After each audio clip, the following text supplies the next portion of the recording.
你好，我是黄蝉。你好，我是黄蝉。你好，我是黄蝉。大家好呀，我正在测试Qwen3 TTS 的语音合成效果。嘻嘻嘻嘻嘻嘻。Hello everyone! Today's video is a collection of workflows for Qlin3 TTS. There are a ton of workflows, ranging from simple to complex, covering everything you might need, including emotion enhancement and multi-character voice-over functionality. I basically included all the useful. I think they are all quite practical, so I gathered them into a collection to share with everyone. I've also put the integrated package for this model on a cloud drive. Friends who want to deploy it locally can help themselves.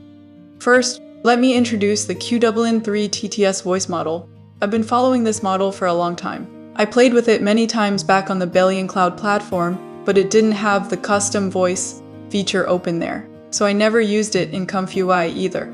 Let's look at its open source address. The model comes in two parameter versions, a 0.6b model and a 1.7b model. The 0.6b version has lower resource consumption, but lower precision compared to the 1.7b. I mainly use the 1.7b version. The 1.7b version is further divided into three models: base, voice design, and custom voice, corresponding to three functions: voice cloning, voice design, and custom voice. Voice cloning supports 3-second audio cloning. Voice design performs timbre design based on user-provided data. Custom voice allows style control of a target timbre through user instructions, controlling a set of 9 predefined voices. Personally, I think the most fun feature of Qlin3 TTS is voice design. It can imagine many different voices. Today I created a workflow combining voice design with digital humans, letting Qlin the 3rd of December IDE the timbre generation, automatically inshootable voices. It gave me the joy of gacha pulls and image generation, and I'll share this later. Compared to Index TTS, Qlin3 is faster and higher quality, enabling real-time conversation effects, suitable for live streaming digital humans and virtual streamers. Index TTS's main features are long text generation and emotion control. Let's first look at the voice cloning workflow. First, upload the voice you want to clone, write the text to be spoken, then click Run. The audio is sent to the Honey Apply Whisper node to extract the text from the cloned voice as a reference input for the model node. The model we use is the 1.7b. For the parameters below, the language is usually set to auto, but you can also directly select your target language. We don't need to select Auto Unload Model. This is an option for whether to unload the model from VRAM after running. The max generation tokens, by default, is 2048. No 10. I usually don't run such long texts, mostly around 1 or 200 words, which is easier to debug and less prone to errors. For English words, numbers, and symbol abbreviations, TTS models, including Index TTS, can have recognition issues. So, we must pay attention to our text, ensuring it is fluent and colloquial. For abbreviations, read letter by letter, like GUF. We need to read the seed, and randomize below are options for the random seed. And whether to randomize, it is best to keep them fixed for reproducible results. The speech rate controls speed, but it is not very good to use. Feeling unnatural? The batch mode below is using a prompt list here feeds list data to the model, generating multiple audio segments based on multiple prompts at once. Compared to generating one long text, multiple segments can maintain the model's inference precision for better quality, though it uses more resources. The parameters below are all about model configuration. Friends unfamiliar with them can keep the defaults. The advanced sampling settings at the bottom only take effect when opened. When closed, the model's default parameters are used. In my experience, keeping defaults is fine. I've also annotated the supported languages next to it, so when using it, you don't need to translate first and then clone. You can directly write in Chinese and get English dubbing. When the uploaded voice is in Chinese, but we need it in another language, just open the translation node and select your language. Although the Qlin3 TT's official site only lists support for 9 languages. When I input Thai, I found it could still produce correct dubbing. I am not familiar with other languages. You can test yourselves. to see if the pronunciation is correct. Next, let's open the voice design workflow. Similarly, I've split it into two workflows, with the lower one incorporating multilingual translation. Looking at voice design, the model node is the same as introduced before. Selecting the port voice design model. The inputs are two, the content to say, for the voice prompt. The main writing method is referenced in my annotation here, described from three aspects. If you want to keep it simple, one sentence is enough. If you want it rich, directly copy this passage, throw it to an AI, and let it help you write, customizing the voice. I really like this voice design workflow, and have also made extra versions. One using index for emotional quantization enhancement, and another for automatic image-to-voice inference. Let's look at the emotion enhancement one first. In the workflow, the main body is still voice design. The difference is it is connected to an index TTS node afterward. It is also a text-to-speech model. I mainly use the emotion control here. Usually setting around 0.25 makes the emotion quite noticeable, perceptible in the text. At it around 0.5 intensity. The voice changes a lot. You can try different combinations to debug the voice you want. I commonly use happiness and calmness, generally adjusted to around Z-value.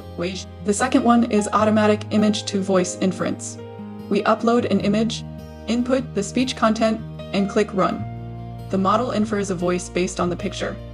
This workflow is actually very fun. It provides randomness just like our text-to-image gacha. Sometimes it produces amazing voices, giving the same joy as getting a rare pull in a game's 10 pull, which is quite emotional. Sometimes no amount of detailed description can match the impact of changing the random seed. Next, introducing the custom voice workflow. The core is still our familiar TTS node, selecting the Hakim Fun Custom Voice version. The TTS node accepts two inputs, the text to be spoken, and a custom prompt. Describe it. For specific characters, see the annotation on the right, or check the open source address directly. There are 9 voices, enough for daily use, including some dialects, but I still prefer designing my own voices. Below, let me introduce my favorite workflow, a version combining voice, cloning, emotion control, and sentence-breaking rhythm control, suitable for single voice cloning and strong control. I've placed the input nodes and nodes to modify at the front. First, we upload the audio. The character name below can be kept default. It doesn't affect the voice. Input the text to clone, then input the emotion control parameters. You'll need to run this a few times to find satisfactory parameters. Next is the sentence-breaking rhythm control. These 5 parameters duration units are in seconds. The minimum can be set to 0.1. A general interval of 1 is fine, mainly considering the speech rate of your cloned voice. The last setting is the batch size. This is the number of sentences the model processes simultaneously. A larger value uses more VRAM but correspondingly increases generation speed. I don't have many sentences though. I set in practice with 24 GB RAM, setting it to 30 or 40 hasn't crashed. So for large texts, you can set it even higher. Now let me explain the workflow's running process. First, the voice goes into the cloning node, then passes through the TTS rollbank node, which supports up to 10 characters speaking simultaneously. This node is also key in the multi-voice dubbing workflow we'll discuss later. See? The character name here must match the one set earlier. If they don't match, the dubbing won't work. Afterward, it enters the TTS dialog reference node. This node accepts an entire input segment and then performs separate dubbing according to the corresponding names. I am just using a single voice version now to utilize this node's sentence-breaking rhythm control function. After dubbing in this node finishes, the audio continues to the index TTS node for emotion control and enhancement, finally outputting our cloned voice. This kind of functional integration is precisely comfyui's strength. If deployed without comfyui, implementing this functionality would be very complex. Next is introducing the multi-voice dubbing workflow composed of the TTS rollbank and dialog reference nodes. There are 2 versions of multi-voice dubbing, one using voice design and one using voice cloning. The difference is just design vs cloning. Clo difference is just dying volololi look at the voice. Entering the workflow, first write your dubbing segment. For example, here I have a short story with 3 people speaking. I separate the speaker and each line. Usually you can just throw the story to an AI to organize it. Pay attention to punctuation in the paragraphs. On the right are the intervals for line breaks, paragraphs, commas, question marks, and hyphens. So standardize the punctuation to avoid messy pauses in the output. At the top is our character configuration.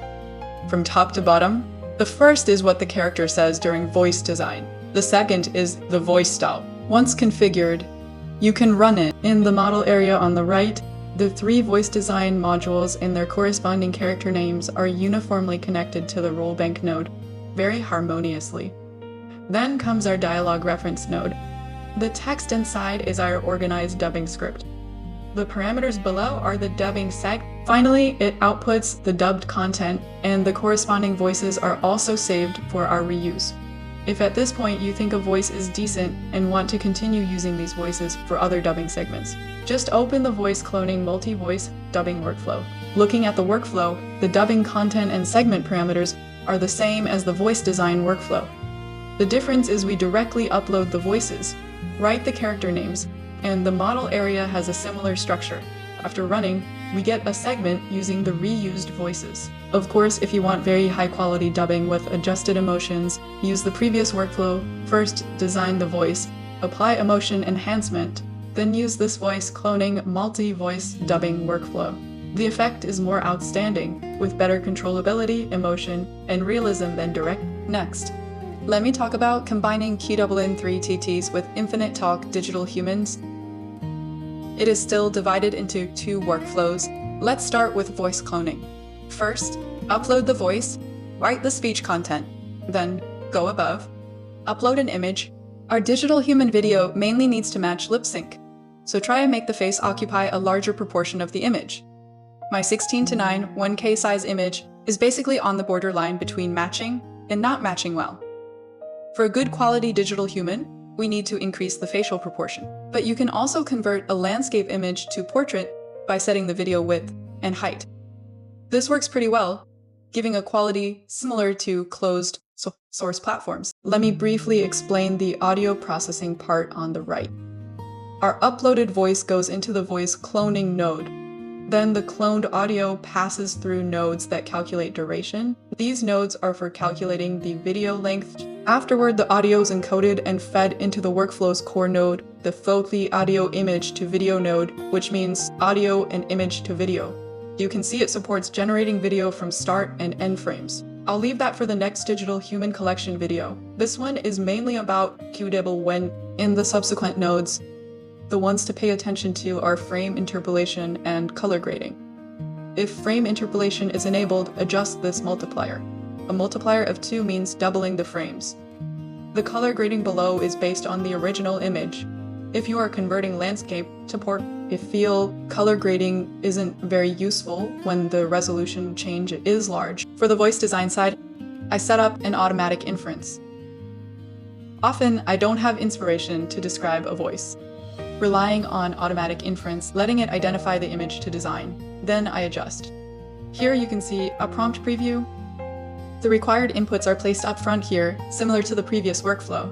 I usually scale to 540p resolution for gotcha. It generally takes only 5 minutes to produce a 5-second digital human video, which is very fast. If 5 workflows run simultaneously for gotcha, you can get 1 per minute. This is the advantage of cloud platforms, high concurrency, improving efficiency. Locally, I can only run 1 at a time. The final workflow is an integration, putting common functions into one workflow. Friends who like collections can use this. I still prefer individual ones because I multitask concurrently, directly copy-pasting, running 5 workflows simultaneously, which is very enjoyable. The open sourcing of Qlin3 TTS is very positive for the community. Currently, high-profile large models are mainly image and video related, but voice should have better development and more detailed adjustments. I believe in the future with the open source community's efforts. On an unrelated note, Z image edit, hurry up and open source. If you delay any longer, it'll be New Year. Alright, that is it for the workflow introduction. The cloud drive link has the Qlin3 TTS model. I haven't tested running the above workflows. If you think it is okay, download it directly for free on Running Hub. That is all for this video. Thanks for watching. Wishing everyone happy. Gotcha. Pulls. Bye bye.